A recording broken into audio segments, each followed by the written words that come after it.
Hello there, my young readers, and welcome back to the channel. And if you're new, welcome. I'm so glad you could make it.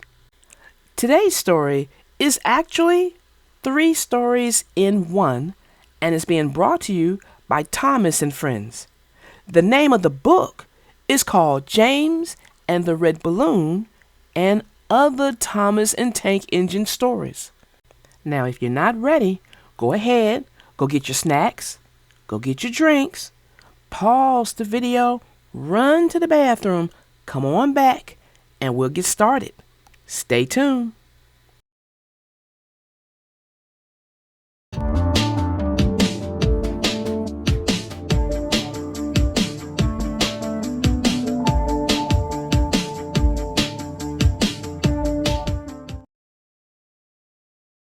The name of this story is called James and the Red Balloon. It is summer holiday time on the island of Sodor. Vacationers come far and wide to enjoy the beauty of the island. It is the busiest time of the year for Sir Topham Hatt's engines. Thomas was excited. Sir Topham Hatt had sent him to pick up a special to deliver to Drawyard Airfield. "What have you got there?" tooted Percy. "A balloon," replied Thomas. "A party balloon?" asked Percy excitedly. "No," said Thomas. "This is a very special balloon." And he chuffed away. Soon, Thomas arrived at the airfield. The hot air was puffed into the balloon. "What is that?" huffed James. "A hot air balloon," said Thomas. "It will take vacationers on rides around the island." "Taking vacationers on rides around the island is our job," wished James jealously. Then, as if by magic, the hot air balloon rose silently up into the sky. "What if the hot air balloon takes our passengers away?" chuffed James. "What will happen to us then?" This made Thomas worry. Suddenly, he wasn't so excited about the balloon. The balloon could be seen by everyone on the island of Sodor. Duck gazed at it for so long, he ran into the back of Stepney. "Why, it's a floating basket with folks in it," said Donald. "Whatever will they dream up next?" said Douglas. James and Thomas were waiting at the level crossing. They were still worried about the hot air balloon. "If it takes our passengers away," chuffed Thomas, "there'll be no use for us engines." "Passengers should travel on trains," huffed James, "not in silly balloons." Then something big and round and red drifted right towards them. "We're out of air!" shouted a voice. "Oh!" cried James. "What's happening?" Crash, bang, wallop went the balloon and landed right on top of James. He was so scared, he let out a huge burst of steam, which blew the balloon up again. The balloon rose into the air once more. "Well done, James!" cried his driver. "Your hot air did the trick." "Oh no, James!" cried Thomas. "You saved the hot air balloon." "I didn't mean to," groaned James. "Now it's sure to take our passengers." Wherever James went, he could see the balloon carrying vacationers across the island. He felt he should be taking those passengers. Rails are better than hot air any day. James arrived back at the station. There were lots of people on the platform. Sir Topham Hatt was waiting too. "Well done, James!" "But now the passengers will ride in the hot air balloon." Sir Topham Hatt laughed. "You're right, James," he said. "But they will need a ride home in a train." James was delighted. Sir Topham Hatt was right. The engines were busier than ever taking vacationers to and from the airfield. Whenever James sees the red balloon, he whistles and toots. And sometimes, when he's asleep at night, James dreams he can fly too, just like the red balloon. The name of this story is called Harvey to the Rescue. The engines on Sir Topham Hatt's railway love Brendam docks. There's always lots of work to keep them busy, and they enjoy seeing new arrivals onto the island of Sodar. An exciting new arrival was an engine Cranky the Crane was unloading. It was heavy. "This makes my chain ache," groaned Cranky. "This is Harvey the Crane engine," Sir Topham Hatt said proudly. The other engines thought Harvey looked strange.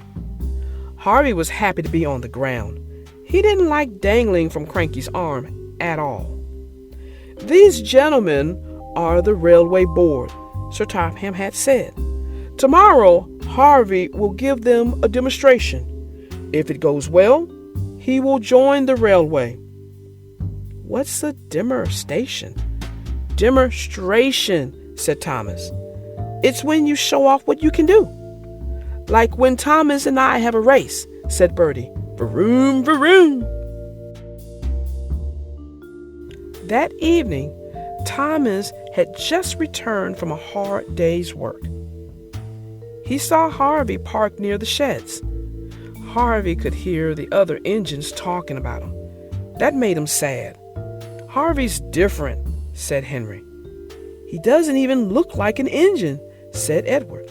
"Surely Sir Topham Hatt won't let him pull coaches," sniffed Gordon. "He's just Cranky on wheels," said James. "He's not taking my mail," said Percy. Thomas felt sorry for Harvey. "Don't worry. Sometimes it takes time to make new friends." But Harvey wasn't sure he wanted to stay where no one wanted him. The next morning, Sir Topham Hatt sent the engines off to a useful day's work. "Maybe my coming here wasn't such a good idea, sir," Harvey chuffed sadly. "Nonsense," said Sir Topham Hatt. "But the engines don't like me. I'm too different." "Different is what makes you special." And that made Harvey feel better. Out on the branch line, Percy was having trouble with the trucks. "Faster we go! Faster we go! Pull 'em along! Don't let 'em slow!" "Help!" cried Percy. His driver applied the brakes, but it was too late. He went off the rails at Bogey Bridge. Luckily, no one was hurt. Bertie arrived and was pleased Percy was all right, but he was also very cross. "You've blocked the road," Bertie snapped. He was worried he wouldn't get the gentlemen of the railway board to the demonstration on time. When Sir Topham Hatt heard the news, he went straight to Harvey. "I need you to rescue one of my engines." "I'll do my best, sir," Harvey said bravely, and he set off immediately. Harvey soon arrived and went to work. In no time, Percy was back on the tracks. The gentlemen of the railway board were very impressed. "That was the best demonstration of all. The gentlemen of the railway board have decided you shall join the railway." "Oh, thank you, sir," said Harvey proudly. That night, Harvey heard the engines talking again. This time it was different. "Well done, Harvey," said Gordon. "Very useful," said James. "You can take my mail," said Percy. "You see," said Thomas, "different can be good." All the engines agreed. "Welcome to Sodar Railway," they called. Harvey smiled happily. The name of this story is called Thomas the Jet Engine. Gordon is a very proud steam engine.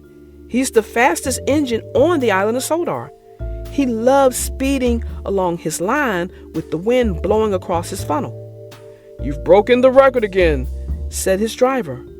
"I'm the fastest," boasted Gordon. But not all the engines were impressed. "Speed isn't everything," said James smugly. "But being reliable and useful is," said Thomas. "You slow engines will never understand," snorted Gordon, "because you'll never go as fast as me." Sir Topham Hatt arrived with news of a special for Thomas. "I want you to collect a jet engine and take it to the airfield." "What's a jet engine?" asked Percy. "A jet engine goes forward by pushing hot air out of its back," Sir Topham Hatt explained. "Just like when you blow up a balloon and let it go," added Thomas. "It's very fast." Thomas likes making special deliveries for Sir Topham Hatt. It makes him feel special. But secretly, he wished he could go as fast as Gordon. Just once. Thomas arrived at the docks excited to see the jet engine. It was shiny and modern, and Thomas had never seen anything like it. He couldn't wait to start his journey, but Cranky was taking his time. "Hurry up," huffed Thomas. "This is a special." Cranky did not like being told what to do, especially by an engine. He became so cranky that he was careless with his hook. His hook knocked the switch. The switch started the jet engine, and the engine began to whine. The whine got louder and louder and louder and louder. "Uh-oh," said Cranky. Before he could say anything else, the jet engine was rocketing Thomas up the track. "Oh," said Thomas. The driver tried to put on the brakes, but Thomas couldn't stop. "Oh, boy!" The station master called ahead. "Clear the lines! It's a runaway train!" Signals were changed and points were switched. Thomas had never been so excited. Thomas flew by James and rocketed past Henry and raced by Percy. They were amazed. Bertie was excited when he saw Thomas flying down the track. "Want to race, Thomas?" beeped Bertie. Never mind." No one had ever seen an engine go so fast. Gordon had no idea that Thomas was racing along the main line. "I am the fastest," said Gordon proudly. "Hi, Gordon." "Bye, Gordon." Gordon could not believe what he had seen. At last, the jet engine ran out of fuel, and Thomas was back under his own power. He steamed gently back into Knapford Station. "Sorry for overtaking you back there, Gordon," teased Thomas. "Overtake me? I didn't notice," Gordon huffed. "You didn't notice the fastest engine on Island of Sodor?" said Henry. "Yes, I am the fastest," puffed Thomas. Percy felt a little sorry for Gordon. Gordon doesn't have to go as fast as a jet engine. He's a steam engine. "But he's still full of hot air," whistled James. Gordon just wheeshed away.